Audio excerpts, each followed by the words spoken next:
Good morning students. कैसे हो आप सभी? होप सो आप अपनी पढ़ाई कर रहे होंगे और जितने भी आपको पाठ पढ़ाए गए हैं उसे आप कॉपी पे लिखते जा रहे होंगे। तो चलिए आज की क्लास को शुरू करते हैं। आज हम अपने तीसरे चैप्टर पे आ गए हैं जिसके रचनाकार हैं देव। इनका पूरा नाम देवदत्त द्विवेदी है। इनके पाठ को पढ़ने से पहले सबसे पहले हम इनके जीवन परिचय के विषय में पढ़ेंगे कि इनका जन्म स्थान कहाँ था, ये किस सन में पैदा हुए थे, इनकी कौन कौन सी प्रसिद्ध रचनाएं हैं, ये किस काल के कवि माने जाते हैं, इन्होंने अपनी रचनाओं में कैसे कैसे भावों को रखा है, इन सब के विषय में हम आज पढ़ेंगे। तो चलिए सबसे पहले हम यह जानते हैं कि इनका जन्म कब हुआ था। तो देवदत्त, जिनका शॉर्ट नेम क्या रखा गया है, देव, इनका जन्म 1673 मतलब 1673 में उत्तर प्रदेश के इटावा में हुआ था। कहाँ हुआ था? इनका जन्म 1673 ईस्वी में उत्तर प्रदेश के इटावा में हुआ था और इनका पूरा नाम देवदत्त द्विवेदी है। हिंदी की ब्रज भाषा काव्य के अंतर्गत देव को महाकवि का गौरव भी प्राप्त हुआ है। मतलब कि इन्होंने ब्रज भाषा का चयन किया और उसी भाषा में अपने रचनाओं को लिखा है तथा इस रचना के माध्यम से उन्हें महाकवि होने का गौरव भी प्राप्त हुआ है। यद्यपि ये प्रतिभा में बिहारी, भूषण, मतीराम और उनके समकालीन कवियों से कम नहीं वरन कुछ बढ़कर ही थे। अर्थात कहने का तात्पर्य यह है कि जिस समय ये रचना अपने लिख रहे थे उस समय के सबसे प्रसिद्ध जो थे वो बिहारी थे, भूषण थे, मतीराम थे। देव जो थे उनकी तुलना में उनसे कम नहीं बल्कि या तो उनके बराबर बोल सकते हैं या तो उनसे बढ़कर ही थे। तो ये कोई साधारण कवि नहीं थे बल्कि एक प्रसिद्ध कवि माने जाते थे। ये जिस काल के कवि हैं ये रीति काल के कवि हैं। आपके हिंदी के कुल 4 काल होते हैं। कौन कौन से? आदिकाल, भक्ति काल, रीति काल और आधुनिक काल। तो जो देवदत्त द्विवेदी हैं वो रीति काल के कवि हैं और रीति काल के कवियों की सबसे प्रमुख विशेषता क्या थी कि वे अपने आश्रयदाताओं अर्थात वे राजकवि कहे जाते थे। राजकवि से तात्पर्य है कि उस समय के जितने भी कवि थे वह सारे कवि क्या करते थे कि राजाओं के दरबार में अपनी कविता का प्रस्तुतिकरण करते थे। तो देव के अनेक आश्रयदाताओं में औरंगजेब के पुत्र आजम शाह भी थे। आपकी बुक में ये मिल जाएगा कि देव कई राजाओं में के यहाँ गाना गाते थे। उनमें से एक कौन था? औरंगजेब का पुत्र आजम शाह। परंतु देव को सबसे अधिक संतोष और सम्मान किसके यहाँ मिला था? भोगी लाल से। भोगी लाल जो कि उस समय के राजा थे, उस दरबार में देव को बहुत अधिक ही सम्मान प्राप्त हुआ था। वहाँ पे उनके गुणों का बखान होता था क्योंकि जो पहले के राजा थे वह बहुत निरंकुश थे, अपने दरबारियों के साथ अच्छे से व्यवहार नहीं करते थे, उनकी प्रतिभा का सम्मान नहीं करते थे। तो इसी कारण उनको जब वह भोगीलाल के यहाँ गए और उन्हें जब अधिक सम्मान प्राप्त हुआ तो उन्हें यह लगा कि नहीं, मुझे सबसे अधिक संतोष और सम्मान कहाँ मिला है? भोगीलाल के यहाँ मिला है। वरन उन्होंने बहुत से लोगों के यहाँ अपने काव्यों को कहा, अपनी रचनाओं का गायन किया, लेकिन भोगीलाल के यहाँ उन्हें अधिक से अधिक सम्मान प्राप्त हुआ। और सिर्फ सम्मान ही नहीं बल्कि उन्होंने उनकी कविता से इतना प्रभावित हो गए कि उन्हें वह लाखों की संपत्ति भी दान कर देते थे। अर्थात कि भोगीलाल के यहाँ देव को न केवल सम्मान ही मिलता था, अपितु उनके दरबार में उन्हें लाखों की संपत्ति अर्थात कि उपहार के तौर पे उन्हें कई सारी चीज़ें दे दी जाती थीं। आगे इनके विषय में है कि जैसा कि हम पढ़ चुके थे कि उनसे बढ़कर ही थे, फिर भी इनका किसी विशिष्ट दरबार से संबंध नहीं होने के कारण इनकी वैसी ख्याति नहीं हुई जैसा कि अन्य लोगों को हुआ। हम लोगों ने ये पढ़ा अभी कि जो देव थे वो अनेक लोगों के यहाँ क्या करते थे, गाना गाते थे, उनके अनेक आश्रयदाता थे, जिसमें सबसे प्रिय कौन थे, उनके भोगीलाल। तो जो देव थे वो किसी एक स्थान पे किसी दूसरे कवि की तरह नहीं ठहरते थे। जैसे कि आपके मतीराम भूषण हैं, तो इनके एक आश्रयदाता अर्थात वो एक ही राजा के यहाँ अपनी कविता करते थे, जिस कारण उन्हें बहुत ज़्यादा ख्याति प्राप्त हुई। किंतु जो देव थे वे अनेकों राजा के यहाँ गए और अनेकों लोगों के यहाँ जाने से उनको वो ख्याति नहीं प्राप्त हो पाई जो अन्य कवियों को प्राप्त हुई थी।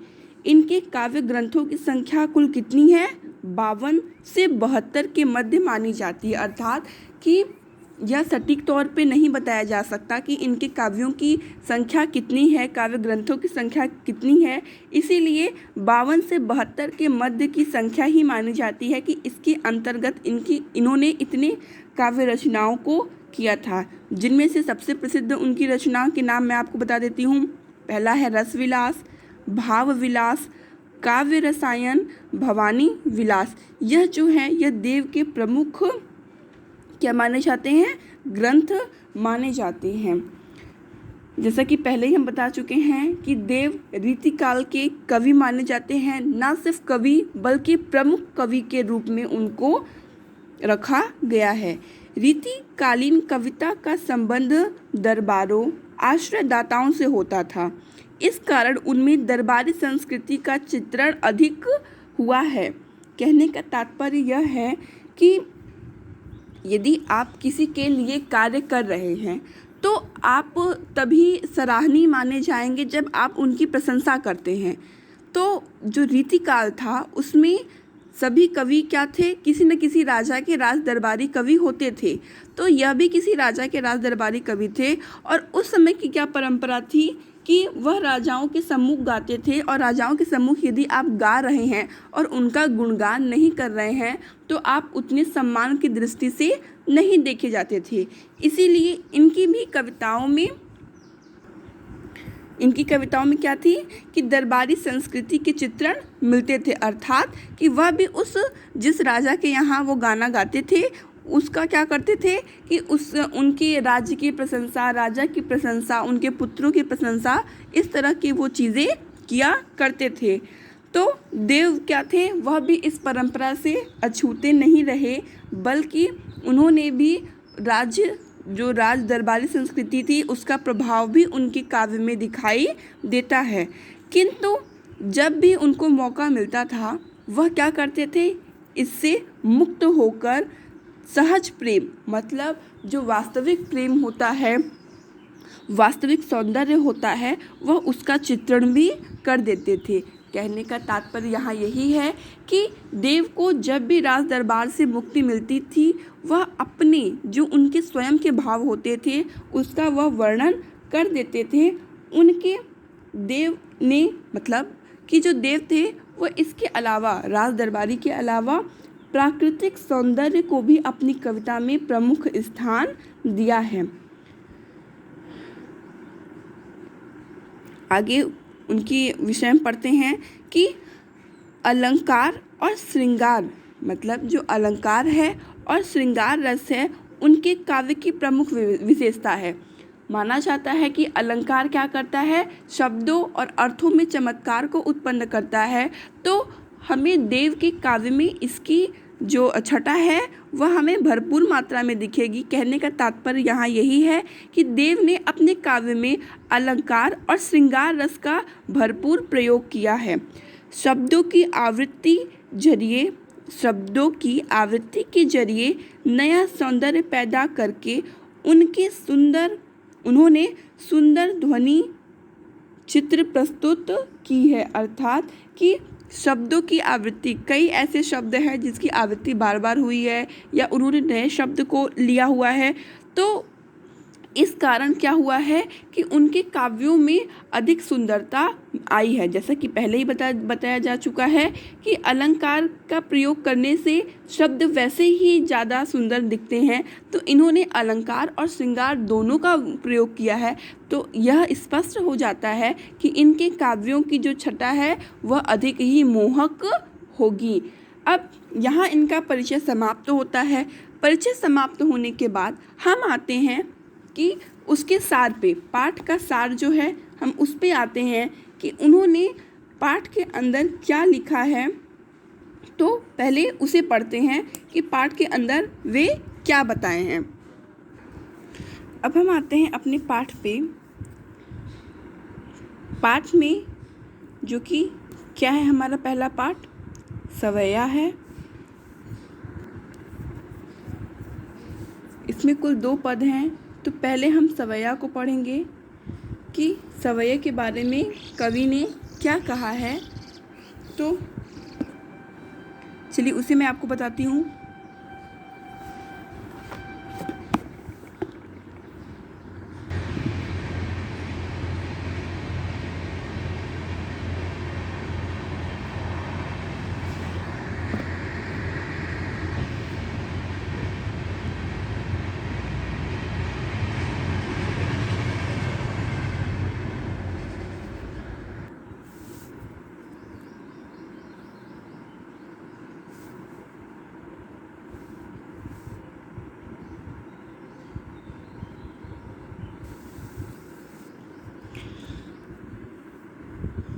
कवि ने यहाँ संकलित कवित्व सवैयों में एक ओर जहाँ रूप, सौंदर्य और अलंकारिक चित्रण को देखने को मिलता है, वहीं दूसरी ओर हमें क्या मिलता है, प्रेम और प्रकृति के प्रति कवि के भावों की अंतरंग अभिव्यक्ति भी। ये आपकी बुक में लिखा हुआ है, ये आपको मिल जाएगा।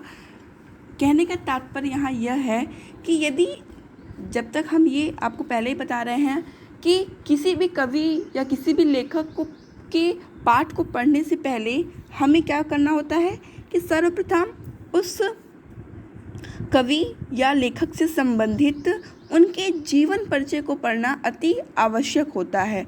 क्यों? क्योंकि जीवन परिचय पढ़ने से यह स्पष्ट हो जाता है कि लेखक या कवि ने इसमें किस भाव का समावेश किया है। तो जब हम लोगों ने देव के विषय में पढ़ा तो यह स्पष्ट हो गया यहाँ पे कि देव ने अलंकार और श्रृंगार रस का प्रयोग अपने काव्यों में भरपूर किया है। तो यदि अलंकार हैं तो शब्दों में चमत्कार दिखेंगे, और यदि श्रृंगार हैं तो वहाँ पे प्रेम और प्रकृति का वर्णन हमें स्पष्ट दिखाई देगा। तो सबसे पहले हम सवैये के विषय में आपको बताएंगे कि सवैये में कृष्ण के राजसी रूप और सौंदर्य का वर्णन किया गया है, जिसमें उस युग के सामंती वैभव झलकते हैं।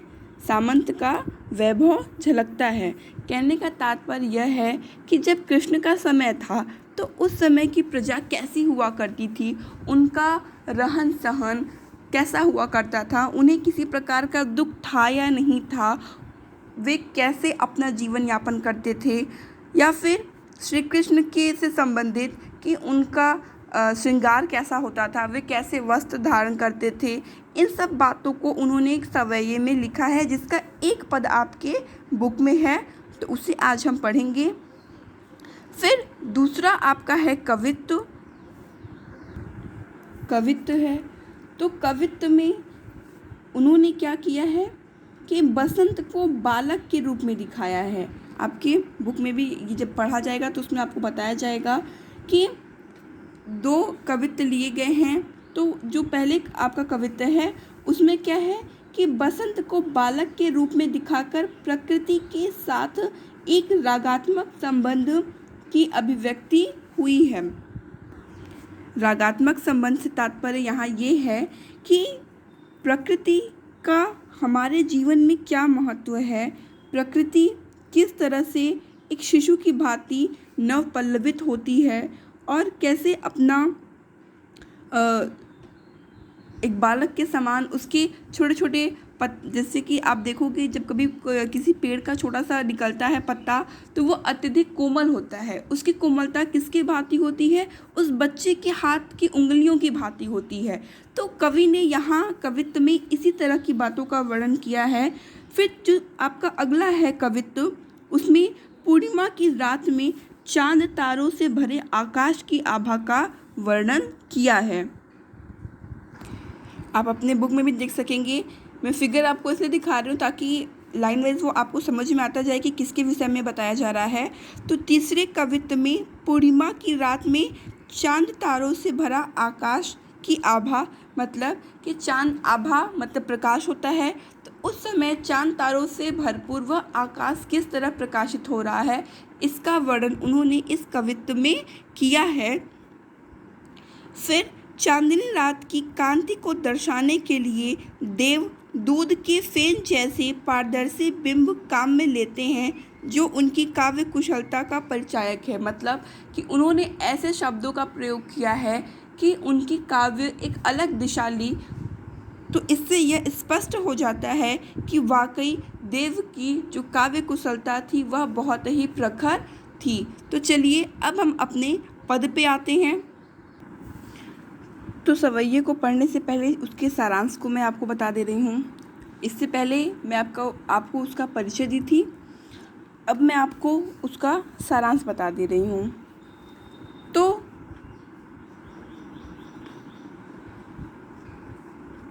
सवैये में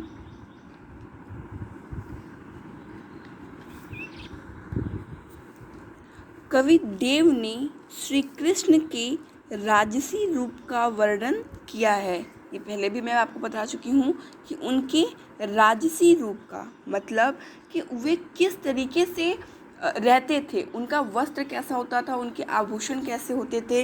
तो ये सारी बातें बताई गई है इस काव्य में।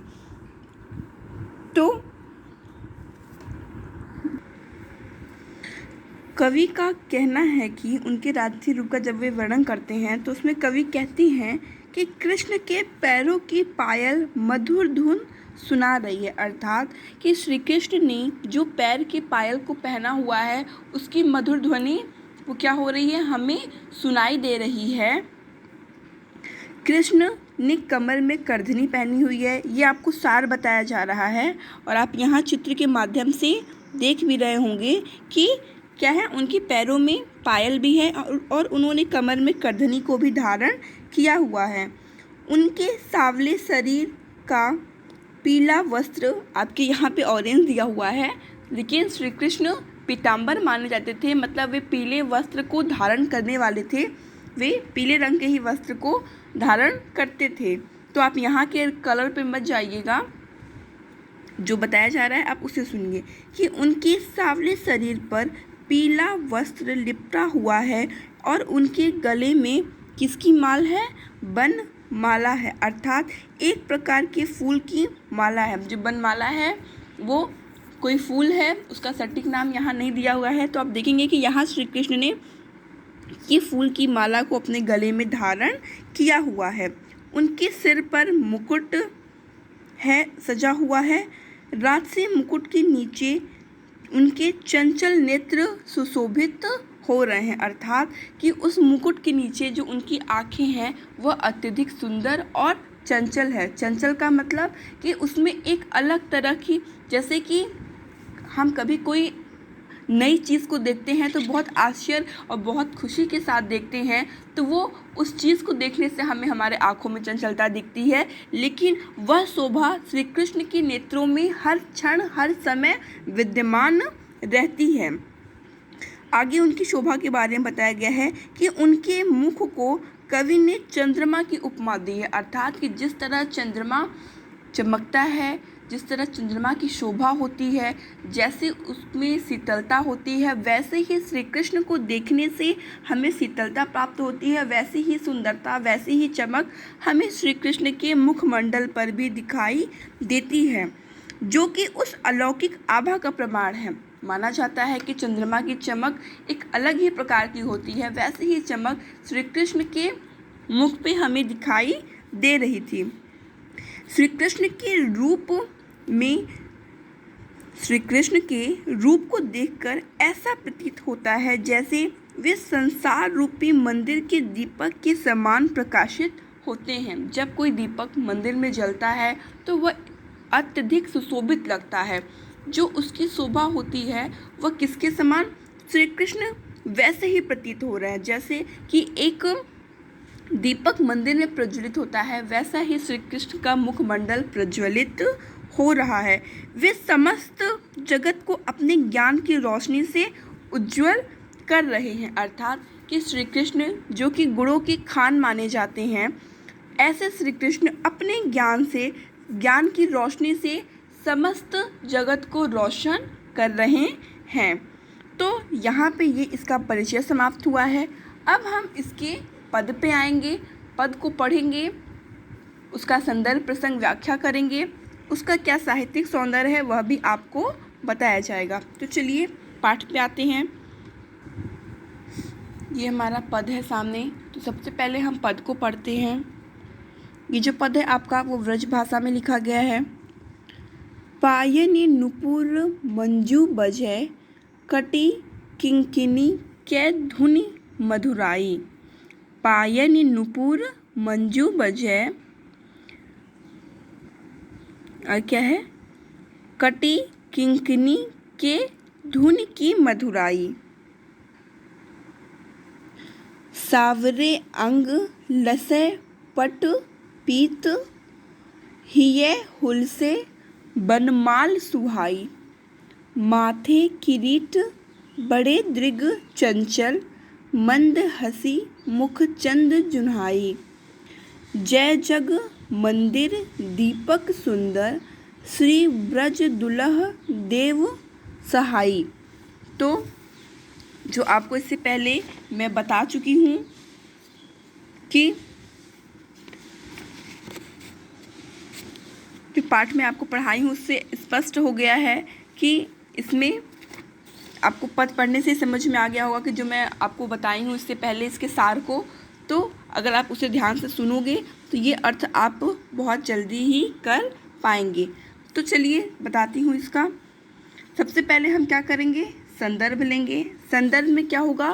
प्रस्तुत पद्यांश हमारी पाठ्य पुस्तक क्षितिज के सवैये नामक पाठ से लिया गया है। यहाँ पे कवित्व को नहीं लेंगे। क्यों? क्योंकि अभी हम सवैये को पढ़ रहे हैं, तो इसलिए यहाँ पे सवैया का ही नाम लेंगे। तो क्या लिखेंगे कि प्रस्तुत पद्यांश हमारी पाठ्य पुस्तक क्षितिज के सवैया नामक पाठ से लिया गया है, जिसके रचयिता देवदत्त द्विवेदी जी हैं। या आप ऐसे भी लिख सकते हैं कि प्रस्तुत पद्यांश हमारी पाठ्य पुस्तक क्षितिज के सवैया नामक पाठ से लिया गया है, जिसके रचयिता रीतिकालीन कवि देवदत्त द्विवेदी जी द्वारा रचित है। अब हम आते हैं प्रसंग पे। तो प्रसंग में आप लिखेंगे कि प्रस्तुत सवैया में कवि देव ने श्री कृष्ण के रूप सौंदर्य का बड़ा ही मनोरम वर्णन किया है। प्रसंग क्या होगा आपका कि प्रस्तुत सवैया में कवि देव ने श्री कृष्ण के रूप का बड़ा ही मनोरम वर्णन किया है। उनके रूप सौंदर्य का बड़ा ही मनोरम वर्णन किया है। अब हम आगे व्याख्या डालेंगे और उसे लिखेंगे। तो यहाँ पहली लाइन है पायनि नुपुर मंजू बजै। जो कवि देव हैं वे श्री कृष्ण के श्रृंगार के माध्यम से उनके रूप सौंदर्य का गुणगान करते हुए कह रहे हैं कि श्री कृष्ण पैरों में बजती हुई जो पायल है वह अत्यधिक क्या है? मधुर है। फिर से देखिए, पायनी मतलब पैर, नुपुर मतलब पायल, मंजू मतलब सुंदर, बजय मतलब बजना। श्री कृष्ण के पैरों की पायल अत्यधिक सुंदर ध्वनि निकाल रही है। अर्थात कि श्री कृष्ण ने अपने पैरों में जो पायल पहना हुआ है उसकी जो ध्वनि है वह अत्यधिक सुंदर है। अर्थात मन को मोह लेने वाली उनकी पायल जो है बज रही है। कटी अर्थात कमर, किंकिनी अर्थात जो उन्होंने फिर से शब्दों को देख लीजिए, शब्दों के अर्थों को। पायनी मतलब पैर, नुपुर मतलब पायल, मंजू मतलब सुंदर, बजय मतलब बजना, कटी मतलब कमर, किंकिनी मतलब करधनी, कै मतलब के, ध्वनि मतलब आवाज़, की मधुराई मतलब की मधुरता। तो श्री कृष्ण ने अपने पैरों में जो पायल को धारण किया हुआ है उसकी ध्वनि अत्यधिक सुंदर है, या जो उससे आवाज़ निकल रही है वह अत्यधिक सुंदर है। और उन्होंने अपने कमर में वो जो आभूषण, वो जो करधनी पहनी हुई है उसकी आवाज़ भी बहुत अधिक मधुर है। अर्थात कि यह दोनों ही ध्वनि क्या कर रही है, मन को मोह रही है। यह दोनों ही ध्वनि मन को मोह लेने वाली है। अर्थात कि इस ध्वनि को सुनने मात्र से ही व्यक्ति अपने विवेक को खो देता है। क्योंकि इन दोनों की ध्वनि सुंदर और मधुर है और इसकी सुंदरता और मधुरता मन को हर ले रही है। तो अब हम आते हैं अपनी अगली पंक्ति पे। सावरे अंग लसै पट पीत, हिये हुलसै बनमाल सुहाय।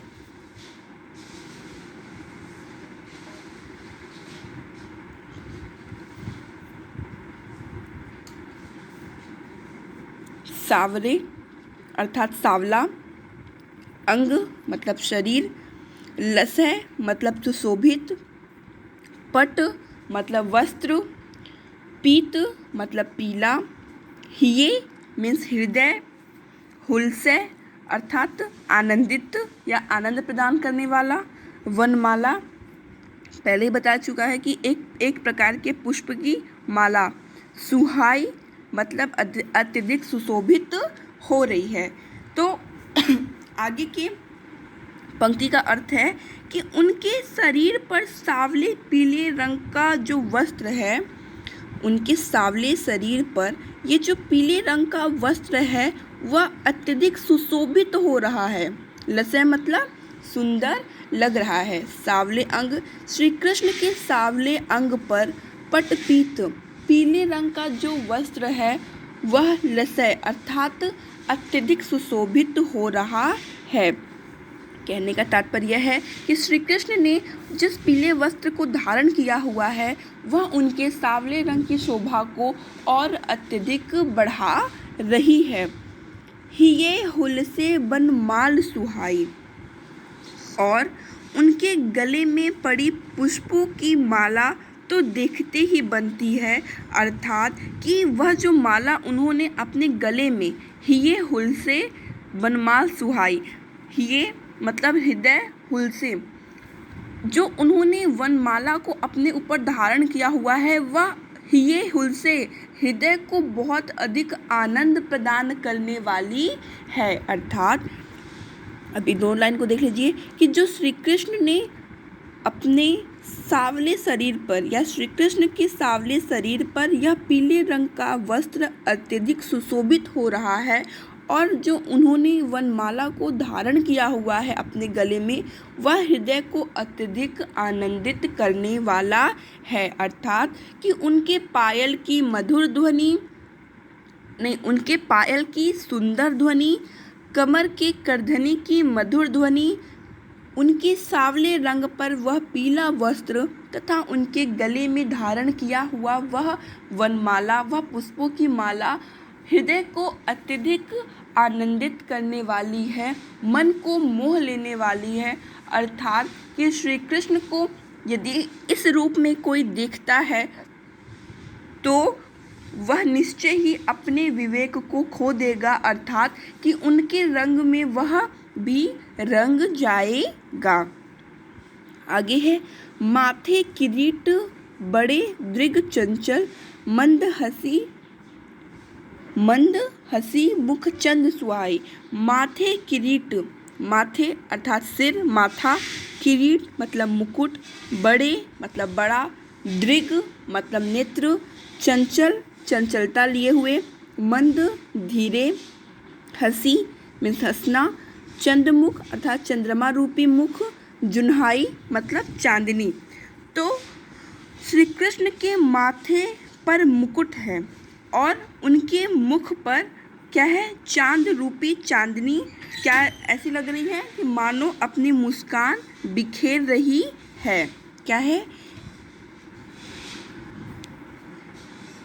तो इस लाइन में क्या है कि श्री कृष्ण ने अपने माथे पर क्या पहना हुआ है, मुकुट धारण किया हुआ है और मंद हसी चंद मुख जुन्हाई, और उनके चांद रूपी मुख से मंद मुस्कान अर्थात मानो चांद उनके मुख पर अपनी चांदनी को बिखेर रही है।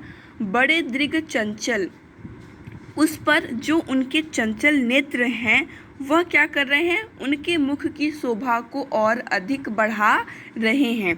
तो यहाँ पे कवि क्या लिखते हैं कि श्री कृष्ण ने अपने माथे पर मुकुट को धारण किया हुआ है तथा उनके चेहरे पर चंद्रमा के समान चांदनी बिखरी हुई है, अर्थात कि ऐसा लग रहा है मानो चंद्रमा अपनी हंसी, अपनी उज्ज्वलता, अपनी आभा श्री कृष्ण के चेहरे पे बिखेरी हुई है और इस पर जो उनके बड़े दीर्घ चंचल अर्थात जो उनके बड़े नेत्र जो चंचलता को लिए हुए चंचलता युक्त हैं, वह उनकी इस सुंदरता पर चार चांद लगा रही है, अर्थात उनकी सुंदरता को और अत्यधिक बढ़ा रही है।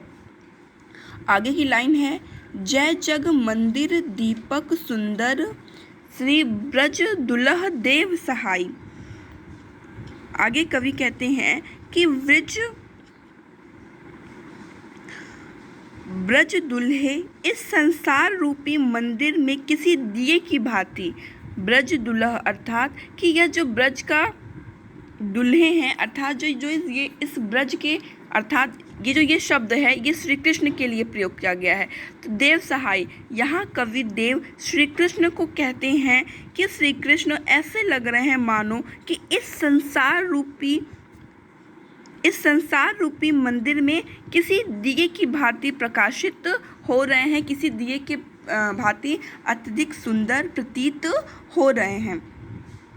तो यहाँ पे आप संपूर्ण पंक्ति में ये देख चुके हैं कि श्री कृष्ण के रूप सौंदर्य का ही वर्णन किया गया है। तो इसको एक संक्षिप्त रूप में मैं पढ़ के इसका विवरण फिर से कर दूंगी कि प्रस्तुत पंक्तियों में कवि ने श्री कृष्ण के रूप का सुंदर चित्रण किया है। श्री कृष्ण के पैरों और कमर में करधनी, जिसकी मधुर ध्वनि और सुंदर ध्वनि मन को मोह लेने वाली है, और उन्होंने जो अपने सांवले शरीर पर इस पीले वस्त्र को धारण किया हुआ है वह उनकी शोभा को और अत्यधिक बढ़ा रही है, तथा उस पर भी उन्होंने वन की माला अपने गले में धारण कर ली है जो कि हृदय को अत्यधिक आनंदित करने वाली है। और इसके पश्चात वे उनके सिर पर धारण किए हुए मुकुट तथा उनके चेहरे पर विद्यमान चांद की चंचलता का वर्णन करते हुए कहते हैं कि ऐसा लग रहा है मानो चांदनी अपनी मुस्कान श्री कृष्ण के चेहरे पर बिखेर दी है और उस पर उनके जो बड़े बड़े आँखें जो चंचलामान है वह उनकी शोभा को और अत्यधिक बढ़ा रहे हैं। इस पर यह श्री कृष्ण ऐसे प्रतीत हो रहे हैं मानो जैसे किसी मंदिर में एक जलता हुआ दीपक, अर्थात कि श्री कृष्ण उस दीपक की भांति अत्यधिक सुंदर प्रतीत हो रहे हैं। प्रस्तुत समय आप इसको फिर से देख लीजिए कि सबसे पहले आप क्या लिखेंगे, संदर्भ लिखेंगे कि प्रस्तुत पद्यांश हमारी पाठ्य पुस्तक क्षितिज के, ये क्षितिज जो आपका है ये आपका भाग 2 है। आपने भाग 1 9 में पढ़ा था, ये भाग 2 है। तो आप इसको इस तरीके से लिख सकते हैं कि प्रस्तुत पद्यांश हमारी पाठ्य पुस्तक क्षितिज ब्रैकेट में भाग 2 के सवैया नामक पाठ से लिया गया है। जिसके रचयिता रीतिकालीन कवि देवदत्त द्विवेदी जी हैं।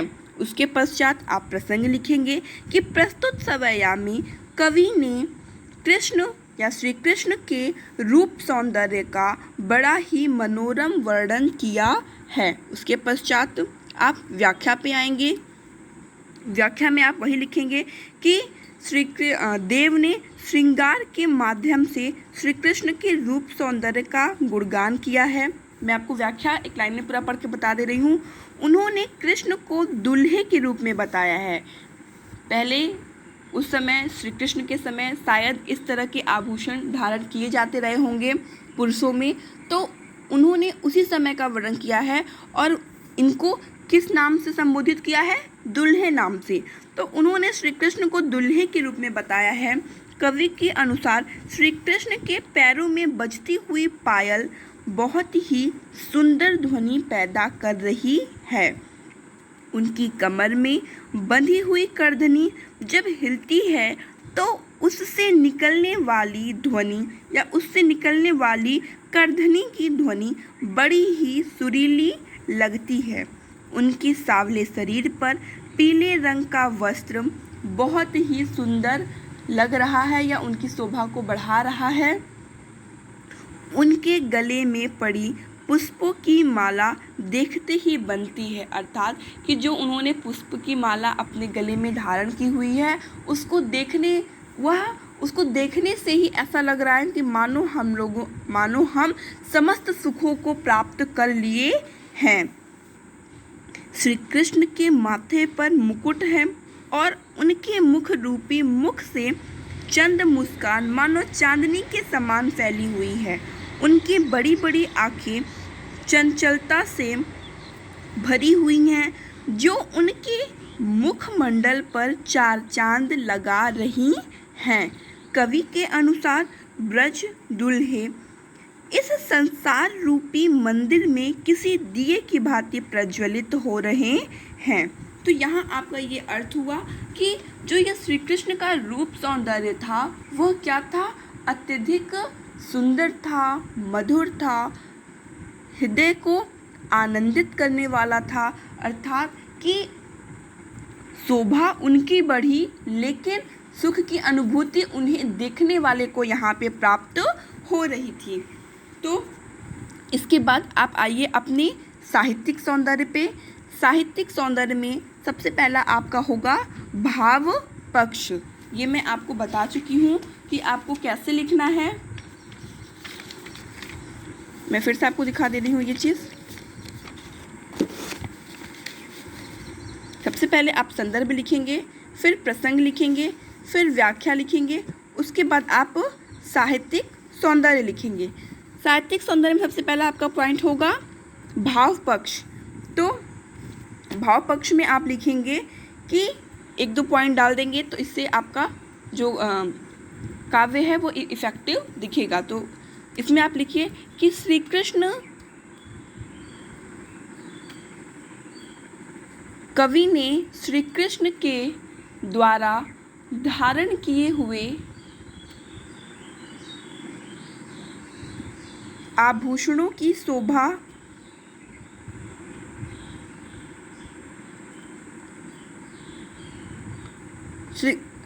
कवि ने श्री कृष्ण के द्वारा धारण किए गए आभूषणों से निकलती ध्वनि को अत्यधिक मधुर व सुंदर बताया है, जो कि हृदय को आनंदित तथा भाव विभोर करने वाली सी है। ज़्यादा इसमें नहीं लिखी क्योंकि आपका पद ज़्यादा बड़ा नहीं है। इसके पश्चात आप डालेंगे कला पक्ष। ये कला पक्ष हो गया। अब कला पक्ष में पहले पॉइंट में आप लिखेंगे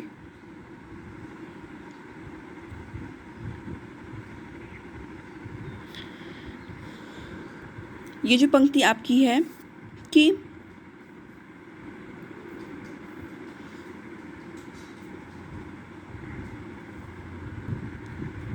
ये जो है मंद हसी चंद मुख चंद जन्हाई, इसको आपको सिंगल इन्वर्टेड कामा में करके जब कला पक्ष आप डालेंगे यहाँ पे इस तरीके से कला पक्ष आप डालेंगे, फिर इसके नीचे एक पॉइंट बनाएंगे, उसको डैश करके फिर ये पंक्ति लिखेंगे कि मंद हसी मुखचंद जन्हाई।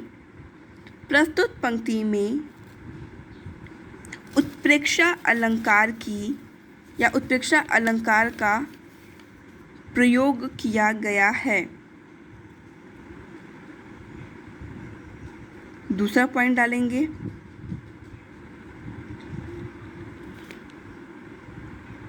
ये जो आपका है जय जग मंदिर दीपक सुंदर। प्रस्तुत पंक्ति में रूपक अलंकार की या रूपक अलंकार का प्रयोग किया गया है।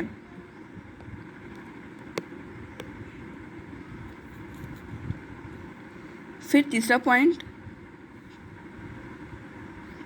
काव्य में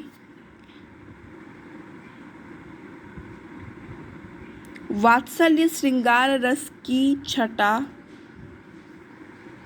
या ऐसे नहीं, तीसरा पॉइंट डालिए, लिखिए वात्सल्य श्रृंगार रस की छटा, वात्सल्य श्रृंगार रस की छटा संपूर्ण पद में स्पष्ट रूप से परिलक्षित हो रही है।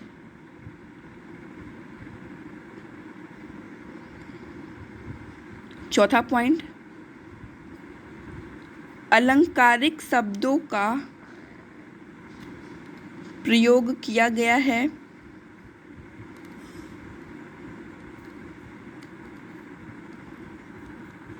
व्रज भाषा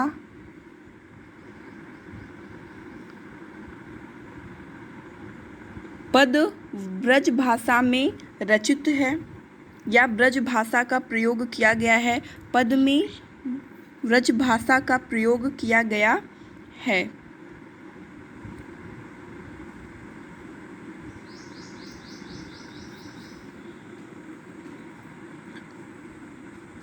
तुकांत का प्रयोग पद में स्पष्ट रूप से दिखाई दे रही है। तुकांत जैसे आपका मधुराई, सुहाई, जुन्हाई, सहाई, तो जहाँ पे लास्ट की मात्रा एक सी होती है उसे तुकांत माना जाता है। अब यहाँ आपका ये सवैया ख़त्म होता है। अगले क्लास में हम कवित्व के 2 पदों को पढ़ेंगे, उसके पश्चात उससे संबंधित जो प्रश्नोत्तर है उसे करेंगे।